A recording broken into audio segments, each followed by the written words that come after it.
Hey, what's going on, everyone? We're back with Alliance War Season 24, War number 6. This is the halfway point of the season.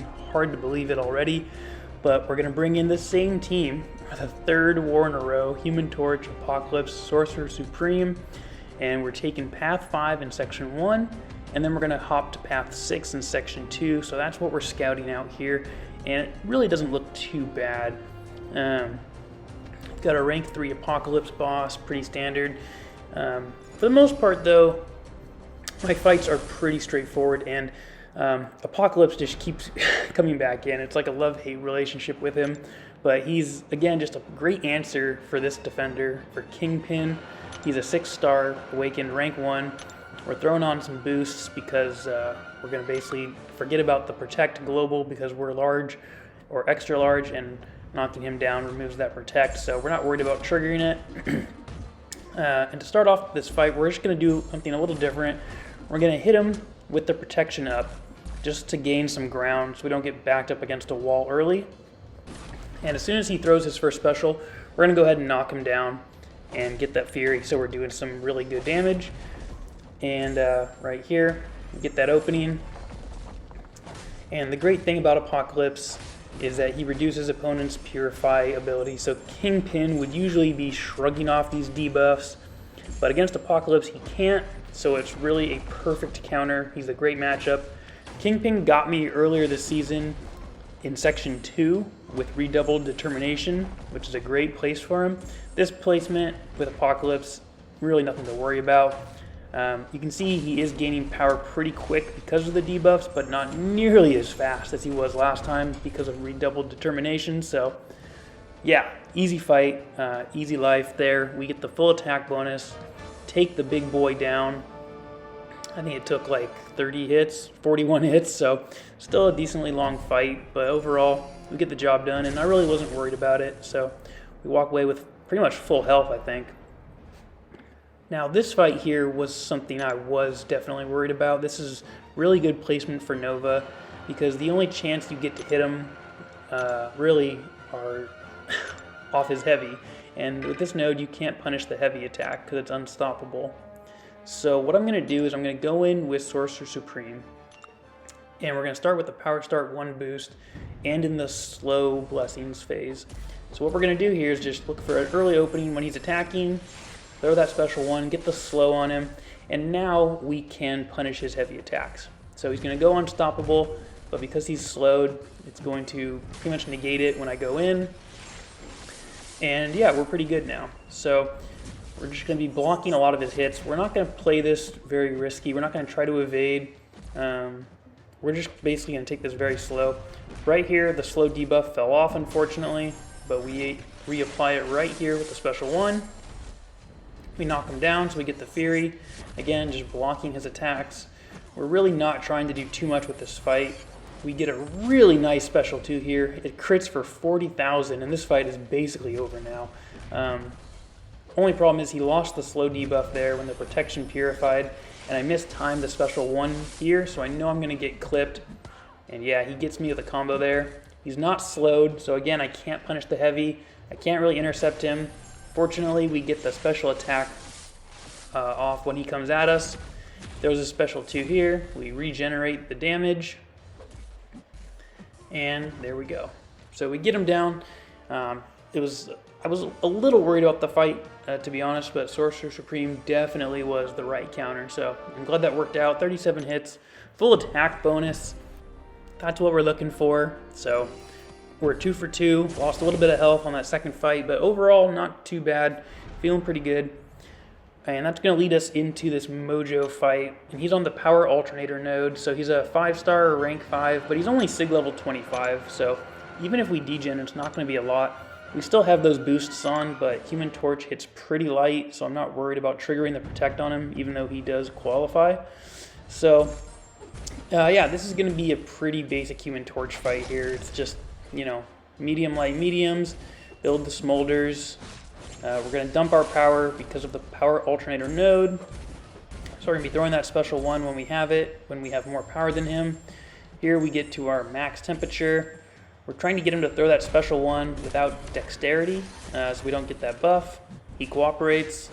We throw the special one again, and yeah, this fight is just nothing to worry about. I mean, Torch just absolutely melts these Mystics, and you can see, without even entering into our Nova Flame, we just take them down. We melt them away. Super quick fight. Very simple. We got a little bit of a delay there. I was a little worried about the connection, but 27 hits, full attack bonus.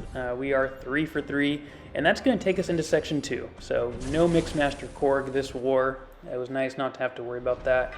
And we're going to jump to Path 6, like I mentioned, and this is where we have an Emma Frost, and again, a very good counter for her is Sorcerer Supreme, especially on this node, because it is the Rage node, so we have to cap our hits, and using our special one will nullify buffs. So even if we get her gaining those Fury buffs because we trigger Rage, our special one aura around us is just going to be nullifying those, and we're never going to let her go unblockable. So pretty standard stuff here. We're also going to try to keep her armor broken so we can parry her, obviously. And we're also going to try to get into our regeneration phase as well when we can. So we can basically end this fight with a full bar of health.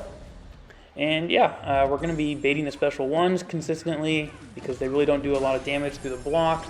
And again, we're going to try to regenerate on the block, so no worries there. We haven't triggered Rage yet. We definitely do trigger in this fight a few times. Right there, I just was curious if a heavy would trigger it, and it did.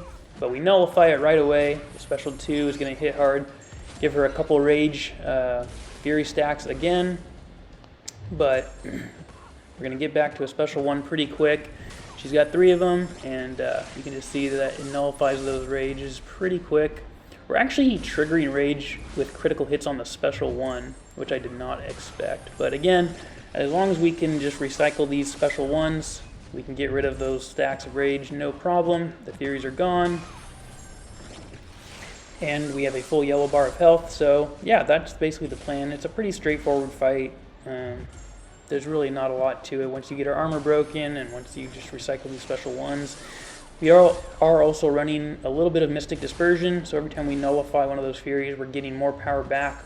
So that's how we're able to get to our bar of power again so quickly. And yeah, I mean, like I said, Sorcerer Supreme has kind of been my go-to attacker this season. She's been awesome. I haven't had a lot of issues with her, and even though she does hit a little light, as you can see, her fights normally last longer and take more hits. That's fine.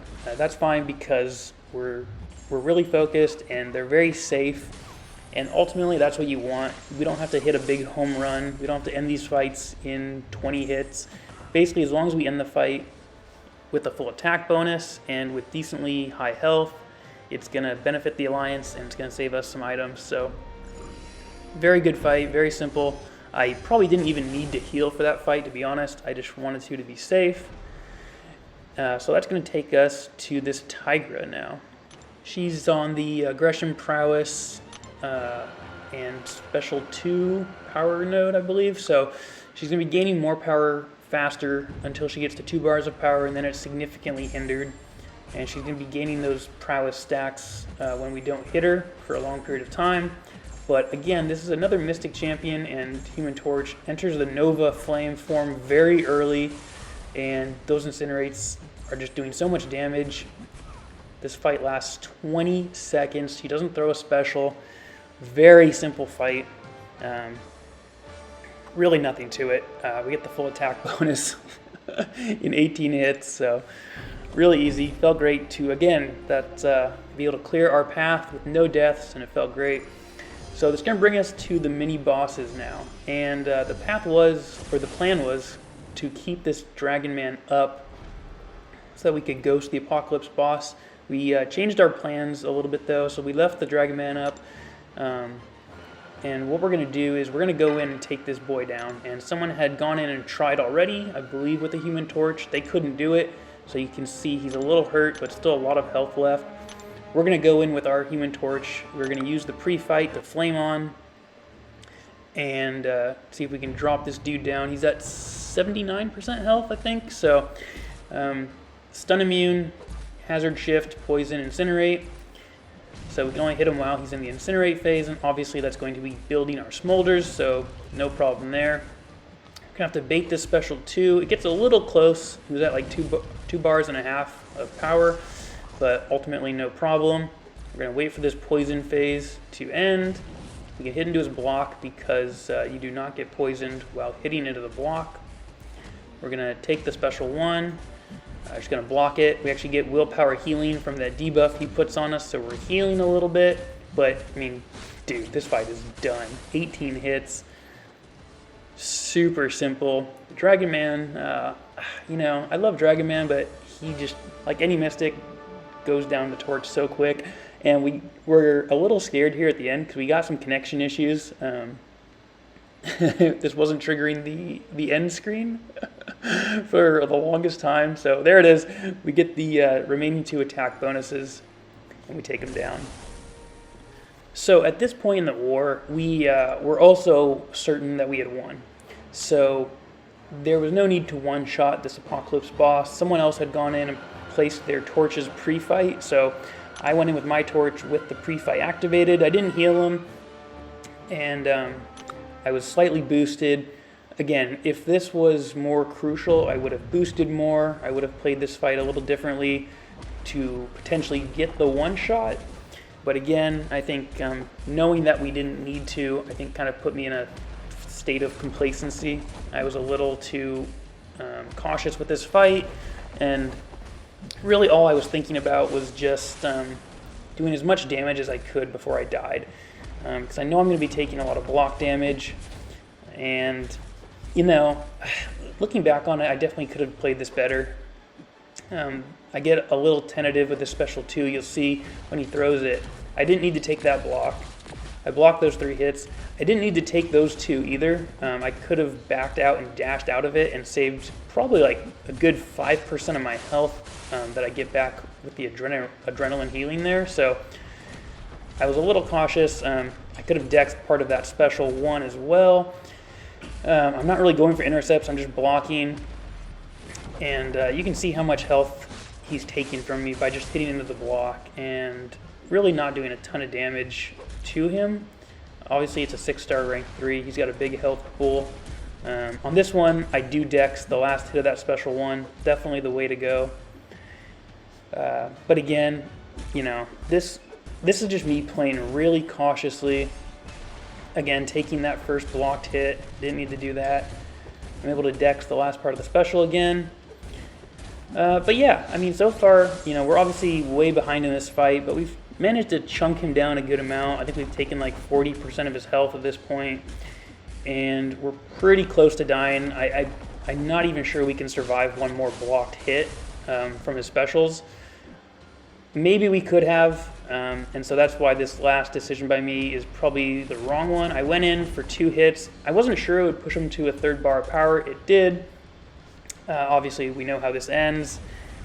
Crunches me into the sand with his foot, so that's going to end the war there. We don't get the boss one shot, but it's fine. Someone else went in and cleaned it up, and like I said, we knew we had won. So, you know, this was a good win for us. Our team played really well. It was fairly close. It wasn't a blowout by any means. Credit to Light. They played really well. They had pretty good defense. But our battle groups performed very well across the board. Obviously, we had Deathless War with the exception of that Apocalypse boss, which was fine. So that puts us at 3-3 on the season. We are in a pretty good spot in Platinum 3. I think we're ranked like around 100 in Platinum 3. So we're probably going to sit there for the rest of the war, unless we can go on like a very, very massive win streak here to close the season out, which would be great. We're obviously going to try to do that, but overall, I think we're in a pretty good place, so we're going to look to improve on this and hopefully go on a nice win streak to close the season out and maybe get that Platinum 2 finish, get those juicy rewards. So thanks for watching. Hope you enjoyed. We'll catch you in the next one. See ya.